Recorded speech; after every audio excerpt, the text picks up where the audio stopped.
Merry Christmas, everybody. It's still pretty early out. It's still dark, but I'm up making breakfast. I'm going to make some ham, eggs, toast, grits, some pancakes and waffles, just a couple of items because I'm hungry. And I'm quite sure everybody else here is hungry as well. But I wanted to stop in and just tell you Merry Christmas. Merry Christmas. I pray that today is full of peace and joy and comfort and rest for you all. Enjoy your family and enjoy your friends. I'll be seeing you soon. Have a blessed day.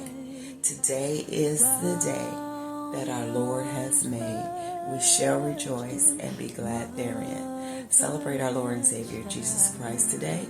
Although it's not his actual birthday, we stop, we pause, and we celebrate him.